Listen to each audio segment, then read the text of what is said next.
Okay, so today we have Yes and Close to the Edge, and this is a song that's put into 4 sections, so it's 18 and a half minutes long. This was requested after I did Awaken by Yes, of course, last year. And, I'm just a guy in his bedroom who's going to try to understand everything I'm about to hear. I have notes. I have a, I have a notepad, because this is 18 and a half minutes. Yes is one of the most meticulous, bands I've ever come across. And I feel like I gotta write down my thoughts when I hear them, because again, this is so long, I want to remember what I want to say. So let's get into this, talk about it after. I'm not pausing, I don't pause songs, so we're just gonna listen to all of it. So strap in, whatever, and let's go. Oh boy. And I got my drink.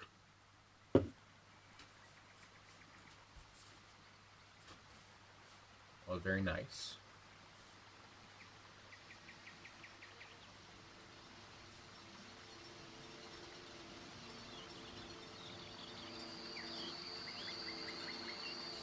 Serene.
one woman cried too late. The eyes upon us still cannot change. How many minutes do we deceive each day? I get up, I get down, I get up,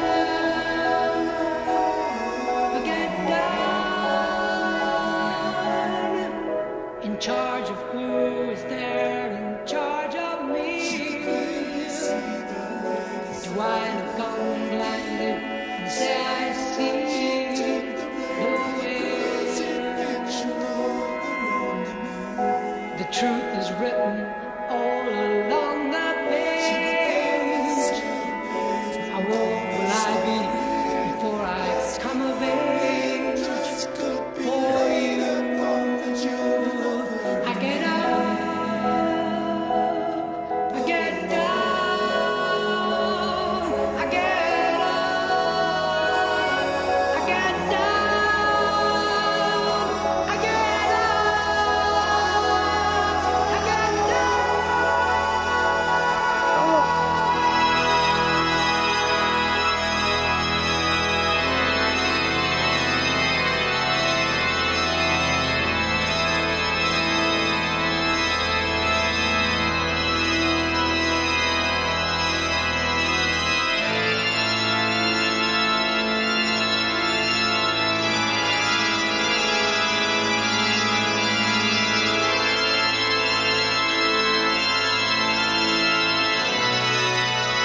Good Lord.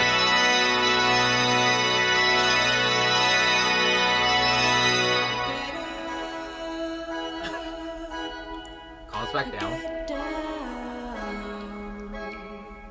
I get up, I get down.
I'm telling you.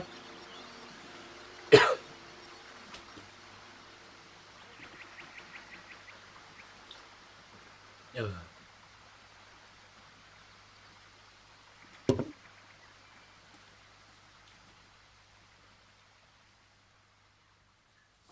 Good Lord. Put the marker away.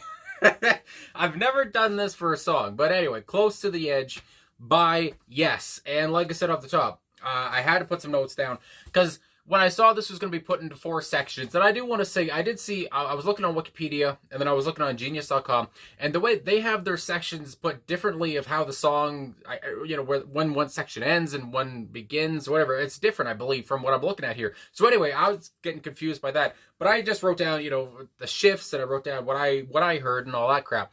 And yeah, again, I've never done it this way. I don't know if anyone, if that takes away from the reaction. Either way, but I feel like I still took in the whole song. I mean, I was writing down and I was listening at the same time.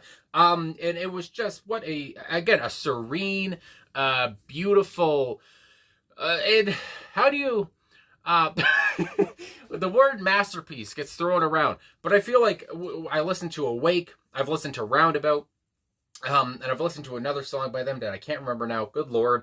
Anyway, each song I've heard from them is pretty much a masterpiece, and every song is, it's put together meticulously. It's so particular. Each man on their instrument is just fantastic. They're so proficient. They're so good at their timing. They know when each other is going to come in and go out, and they work so well together on harmonies, and they work so well together just on vocalizations.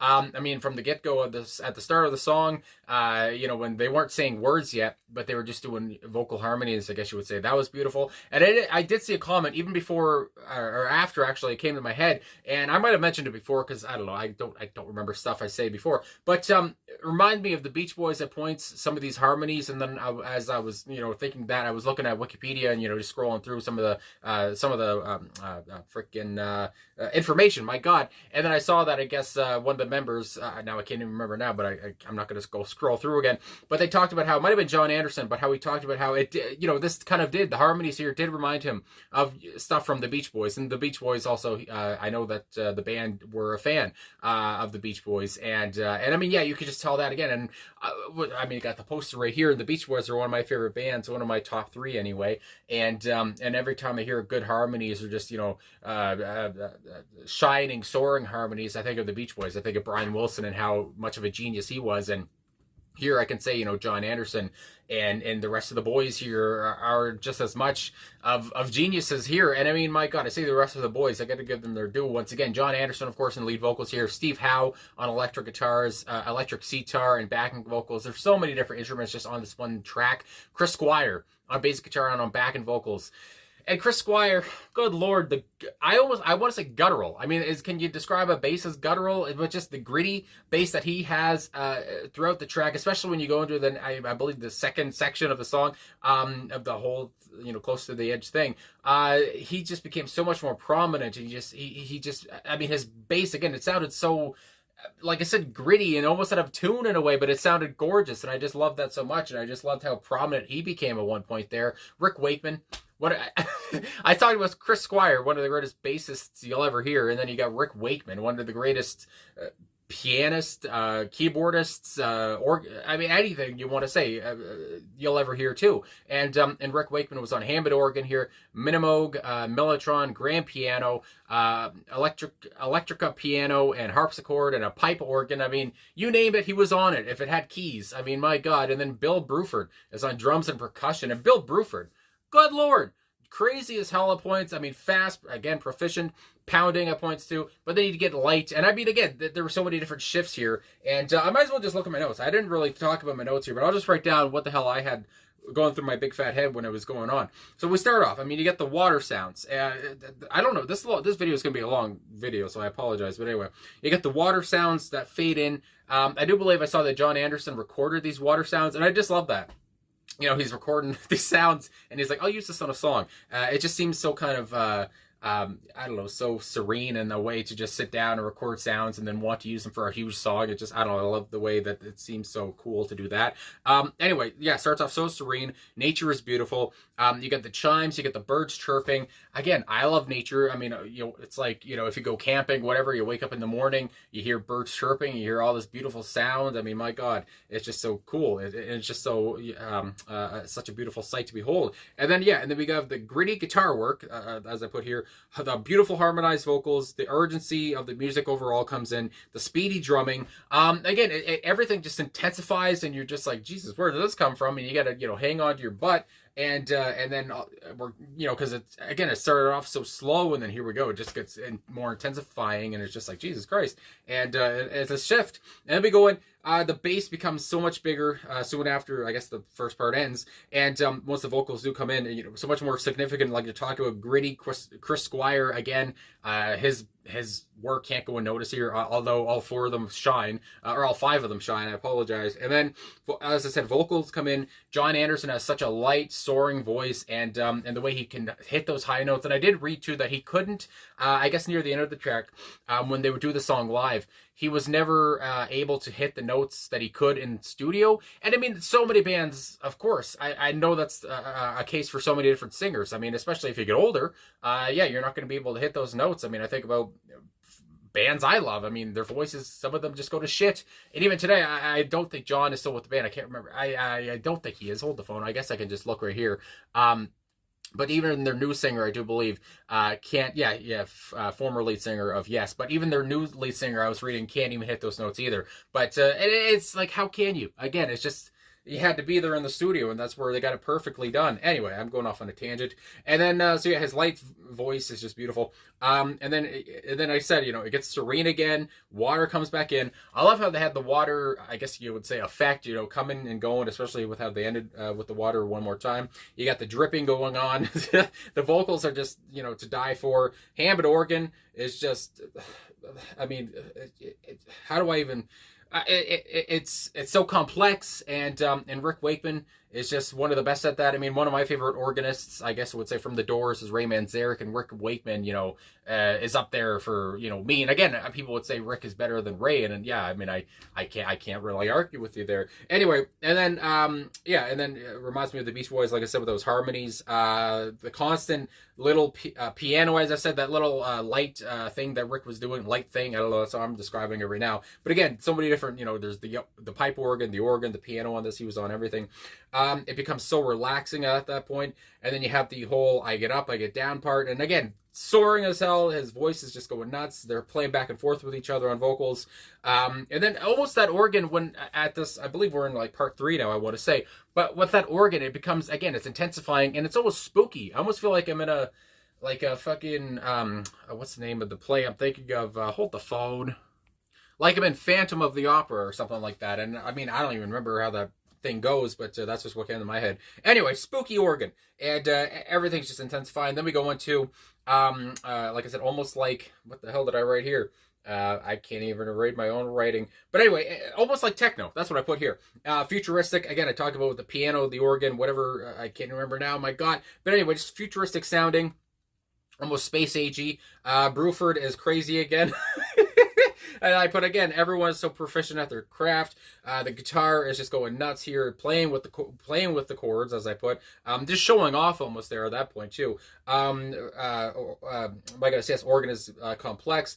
With the whole word, this is where, and again, I know the lyrics, and I did read too that I guess Jon Anderson and pretty much a lot of the rest of the band talked about how the lyrics are important, but I think the music is more important, and that they don't want the lyrics to be taken, so seriously about over the music, and that comes to mind. But anyway, I was thinking about the lyrics at this point when he was saying, "Seasons will pass you by," and I just think about change and what this whole song seems to be about. I didn't really talk about yet, but just what it is about change, and close to the edge of that change perhaps, and just being okay with that change, you might say. And again, the whole thing of seasons passing you by, yeah, you're going to grow older, and seasons will keep on going by. I mean, there's 4 of them, and maybe that's why there's 4 sections in the song, and there's nothing you can do but time passing you by. You can't stop time. That's problem for us all. We're all going to die one day, and our time will be done. Again, seasons will pass you by, and I just said very truthful. Dramatic, and you can. This is where I said too. You could tell we're coming to the end here. I mean, I know this. There were many parts that were dramatic in the song, but near like the last 2 minutes of the track, you could tell that they were kind of finishing it up, wrapping it up, and the drama was still huge, and it, became more prominent to me. But then things started to slow down again, and then we had the fade out. Where everything's coming to an end, almost a squirrely sounding sound, I guess I would say, fuck. And then and more water comes in, more kind of nature, birds chirping, and I put at the end of it, it all makes sense, as it ends off almost as it started, and I mean, you're left thinking, what the fuck did I just hear? And you got to go back and listen to it again to appreciate everything. Again, from Rick to Chris to Jon and Bruford. I can't remember his first name now. My God, I already read their names: Jon Anderson, Steve Howe, Chris Squire, Rick Wakeman, and Bill Bruford.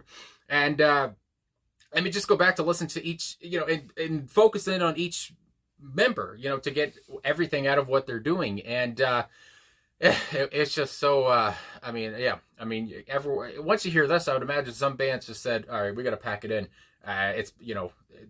We can't reach this. Good Lord. I mean, I would think of bands of the early 70s thinking we can't, surpass Yes here. Good Lord. But anyway, I know this video is already very long, and I don't want to go through all 10 of these verses here, but I will give a kind of an overarching message of the song, I guess. But I will go through some lyrics that I find interesting, whatever it is. But there is an about here on genius.com that I do want to mention.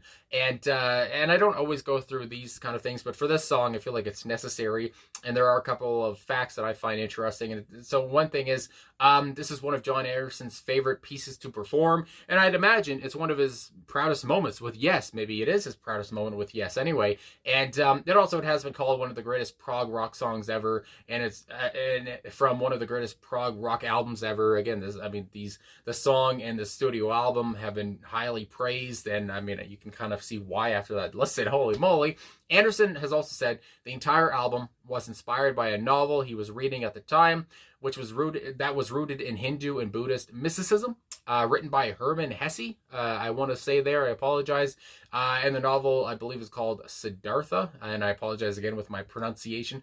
Anderson's own writing style, my goodness, emphasizes the sound sculpture of the words over their specific meaning. And that's, I think I kind of alluded to that earlier, but that these words aren't as important as the music. I mean, the words are still integral to the song, and that's why I guess he maybe use some of these words more for the sound and how it helped flow with the music and from the voice, it helped his voice flow with the music and all that kind of a thing. And maybe the words aren't as, you don't gotta go through these words with a fine-tooth comb because they don't mean as much as you might think they do. Although just to look at the song overall, I mean, you talk about enlightenment here. I get so many of the same vibes that I got from Awake, from Yes, of course, and just being aware of your surroundings, you might say, being awake, being enlightened, like I mentioned there. It's so spiritual. There's so much religious imagery here. You can visualize these words very easily as well. It's so colorful. You talk about the seasons here. The song is put into 4 sections, and again, there's 4 seasons, so I don't know if that was the point of that as well, but I mean, it's very, very meticulous in that way. These words as well, even though, again, he kind of, I guess, as it said there, Jon was more looking at how they kind of sounded and how they worked in with the music.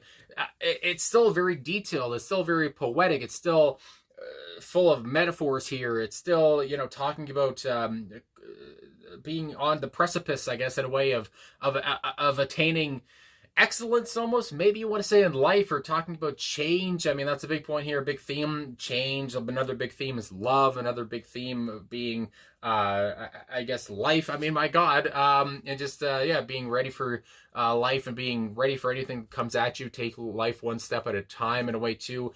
Take it easy, baby. Take life as it comes, good Lord. Again, and just how this is a whole spiritual journey.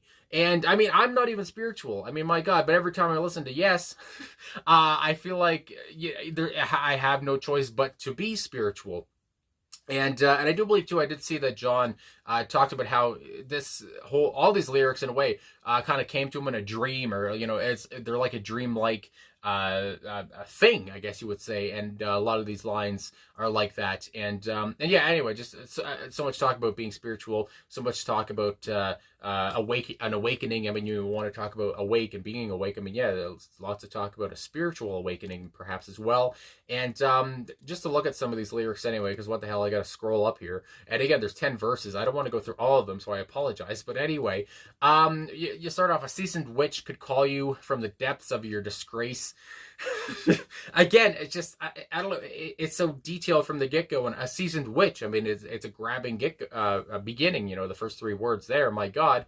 And rearrange your liver, good Lord. I think about the beginning of Shrek.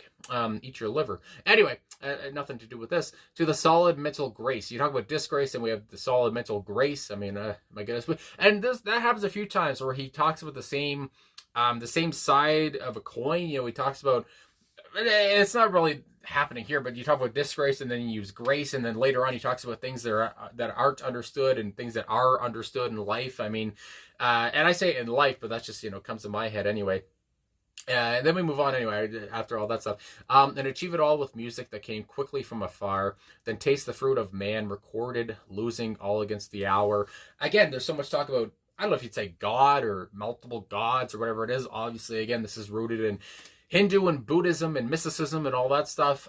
So there's lots of talk about higher powers, you want to say, and so much talk about, again, about the sky and about you know, all that colorful stuff that comes along with that. And assessing points to nowhere, leading every single one. A dewdrop, love that word, a dewdrop can exalt us, like the music of the sun. Again, the sun comes into play. We talk about the moon later on. Again, everything fits in well together here, these words. I mean, again, he talks about how he used this more just for the sound of the song or whatever. These words weren't that, you know, we're not talking about the specific meaning of a word, but the way they chose the words here is just, you know, was intellectually done. I mean, they're such smart lyricists, good Lord. I almost wanted to say songwriters, but that's true as well. And assessing points to nowhere, leading every single one. Yeah, I do drop an exalt us. I already said that. And take away the plane in which we move and choose the course you're running. Again, you know, a line like that, I just think about too, choose the course you're running. So much talk about choices in life, the choices you have to make in life. Again, I feel like there's so many different metaphors that are being used here again. And again, so much talk about life and death as well. And that's a big point. I talked about, you know, the themes of the song being love and change and life and death as well. You got to mention death too. And time. I mean, we're all up against the passing of time. I mean, all of our time is going to run out one day, and we're going to be dead. Anyway, and that's fun to think about. Good Lord. Then we have the chorus here: down at the edge, round by the corner. Not right away, not right away. Close to the edge, down by a river. And I love the talk of a river here. I mean, you have the water sounds throughout the track, and I mean, you got to talk about a river. It just fits perfectly there. Then we have the guitar solo, the second verse. I might jump around here, and I don't really do that, but again, this song is there's so much in this song, and like I said, you know, Jon himself has said that not every line means really something. But anyway, cross the line around the changes of the summer, and I think about right now, as I'm doing the song on the weekend, whatever will come out later, and all that stuff. But anyway, we're about to spring ahead here. You know, spring is around the corner as I do this in March. And, you know, the clocks are about to go forward. I know they don't always go forward for everybody. Not everybody changes their clocks, which I think is good. But I live somewhere where you have to. And, yeah, I just think about the changes of the seasons and how that's coming soon. And I just can't wait for winter to be over. So I'm happy about that. And I can't wait for summer. So anyway, the changes of the summer, reaching out to call the color of the sky. Again, the sky, the moon, the sun, all the stuff. Nature is very well put into the song. Passed around a moment, clothed in mornings. I mean, the detail here is off the charts once more. Faster than we see, getting over all the same. All the time I had to worry, leaving all the changes far from far behind. Again, very integral to that, far from far behind. We relieve the tension only to find out the master's name. Again, the master's name, I think about a god, or just God himself, whatever you want to say. I mean, again, I think we talked about crucifixion at one point. They go Jesus, and anyway, so all this comes to mind. But yeah, and just talk about almost leaving your troubles behind, you know, and only thinking about the master perhaps as well. That comes into play too. And yeah, it's just awakening yourself, being enlightened maybe by the master, if you want to say that. The chorus comes in again. Then we have, again, the whole point of seasons will pass you by. That line there might have been the line that stuck with me the most. And it's just so simple. But again, I just think about how seasons pass us all by, and it will keep going and going and going as we get older and older, and you can't get away from it. I don't know. That's just, again, I think so much about life and how important that is to this track. I get up, I get down. And with that line there, although it is sung so beautifully, just to talk about what it means, just the unpredictability of life, I think about, and the unpredictability of everything in the world. I mean, everything is unpredictable. Good Lord. I mean, the future is uncertain and the end is always near, as Jim Morrison once said. Anyway, but yeah, I get up, I get down. Now that it's all over and done, now that you're whole. And I feel like, because the song ends with that same line, finding that you're whole. And I feel like maybe that's one of the biggest points of the track. Maybe it is the biggest point of the track, but to feel whole at the end of the day. And, because again, we're going through all this stuff, all these passages, all these metaphors, and talking about change and life and death, and just trying to be whole at the end of the day, and trying to be yourself maybe at the end of the day, if you want to talk about that too. And then we go on, we have the third verse here. My eyes convinced, eclipsed with a younger moon, attained with love. Again, these lyrics are so intellectual. But like I said, we talk about the moon here. Attained with love, as I said, another big theme. It changed as almost strained amidst clear, I'm going to say, manna from above. And again, I feel like that, a part like that, almost strained amidst. I feel like these words are very distinguishable, and again, they fit very well into the music. And so when he talks about words that sound good, perhaps I think about a line like that. I crucified my hate. What a great beginning of a line there. And held the word within my hand. There's you, the time, the logic, or the reasons we don't understand. Again, lots of things we don't understand in the world. And then it goes on to the next part. I like the next part where later on, there since the chord, the license or the reasons we understood will be. Again, I talked about earlier how kind of the same sides of the coin, when he talks about, things we don't understand, then when he goes on to the next part, or the reasons we understood will be. Again, just, it all plays in so well together. Then the chorus there, and I am jumping around at this point, the fourth verse there, sun call shouldn't take away the startled memory, not just the memory, but the startled memory there. All in all, the journey takes you all the way. And again, I feel like the whole point here is much about the journey, and the journey of life or of death as well, or what happens after you die. I mean, all these things come to mind. Anyway, then as we cross from side to side, we hear the total mass retain. Again, the masses I think of. Talk of the void in this part, passing paths that climb halfway into the void. Again, it's so very visual in that way. Talk of the void. A lot of people have talked about the void. You can't escape it. And then we move down to maybe the fifth verse here. In her white lace, and automatically I think like a wedding dress, or anyway, a white dress, obviously, perhaps. You could clearly see the lady sadly looking, saying that she'd take the blame for the crucifixion of her own domain. I think of the crucifixion. I mean, Jesus comes to mind there. She'd take the blame. I mean, this person's feeling guilt. Oh my goodness. And the whole, this lady sadly looking. Very detailed. Again, I can't say it enough. And then I was going to say something else, but now it left my head. But anyway, the fifth verse there. Again, we're telling a story here. That's what I want to say. Big story. Again, even though, again, I know the lyrics aren't as important, whatever. But, yeah, we're going through a story here. This whole song is a story. I mean, my God. If I move down to like the seventh verse here, the eyes of honesty can achieve. Honesty, there you go. That's a big point. Can achieve. How many millions do we deceive each day? I mean, that's a straight up question right there. How many people get deceived each day, whether it's by, family, friends, politicians, whatever it is. How many people do we deceive each day? Anyway, then we go on. Chorus again. I get up, I get down. I think about the unpredictability of life once more. In charge of who is there, in charge of me. In charge of who was there, in charge of me. Again, they do this so many different times. Not so many different times, but a few times where it's so poignant, and it's like, in charge of who was there, in charge of me. It's just wordplay again. Who was in charge of me? Do I look on blindly and say I see the way? Again, I don't know. I think about the whole spirituality thing here, and we're still talking about this lady who's sadly looking. Talking about that crucifixion. And again, I feel like I'm too dumb to completely understand all of what's going on here. But in a way, I feel like they don't want you to, again, to take in all their complex lyricism here. The truth is written all along the page. There is truth somewhere. My goodness. She would gladly say in amazement of her story. So I feel like, this lady's still coming into play. How old will I be before I come of age for you? Again, there's these poignant lines and these poignant big questions that just come into play that, all of a sudden just, make me start to ponder about these questions that don't even really, it almost makes me forget about the song. It makes me ponder the question: how old will I be before I come of age for you? Again, so deep and so, I think about love and all that stuff. And anyway, I was trying to think of the word to say for that. But anyway, deep is good enough, I guess. And then the 10th verse here, the last verse, 10 verses. Didn't even realize there were 10 verses. I was so, enamored with the music. This time between the notes relates the color to the scenes, a constant vogue of triumphs dislocate man, so it seems. Again, it's just so intellectual. And space between the focus shape, ascend, knowledge of love, ascend, again, ascending to a higher knowledge of love, a higher power perhaps as well, if you want to say. A song, a chance to develop time, lost social temperance, rules above. Again, so much talk about ascending, above. Then according to the man who showed his outstretched arm to space, the man with outstretched arm, I'm going to think about God again. He turned around and pointed, revealing all the human race. God comes into play in my head anyway for this part. I shook my head and smiled in a whisper, knowing all about the place. Again, the story's coming to an end here.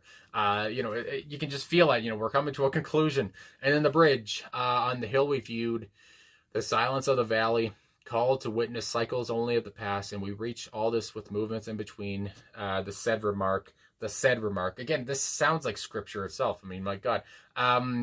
Close to the edge, down by a river, the chorus comes in again, the bridge once more, and then that bridge once more, now that you find, now that you're whole. And then the outro there with seasons will pass you by, get up and get down, repeated there. And I feel like, as I said earlier, that bridge was in earlier, and then it ends off too near the end. It's near the end of the song again. Now that you find that you were whole. And like I said, I feel like that's a big part of the track here. They're just finding how to be whole and finding that feeling of being whole and, being, again, as I already said, but being awakened and being ready for life in a way. And again, through all these metaphors and all these meanings and all these shifts in the music, all these transitions, good Lord. And all this dreamy imagery that comes through. I feel like a big point is to be happy at the end of it and to feel whole in some kind of way. And even as I'm reading too, as Jon has talked about too, just being in that spiritual, I guess, realm in a way. So anyway, they were on one here, as some people say. I guess I don't know really what that means, but they were just nuts here. I don't know what else to say. And obviously, again, very much rooted in spiritualism, or Buddhism and Hinduism, whatever you want to say, but and mysticism too, like I already said, but with the lyrics, and again, you get a spiritual feeling just from the music too. It's just so moving. So anyway, I guess that's all I'm gonna say. I don't know. I took a pause there. I don't know how long this video. This is probably my longest reaction I've ever done. This is nuts. Anyway, that's gonna be a big one to edit, but here we are. So thanks for requesting this. I'm glad I came back to yes. Thanks for watching. If you're still here, thanks for liking, subscribing, commenting.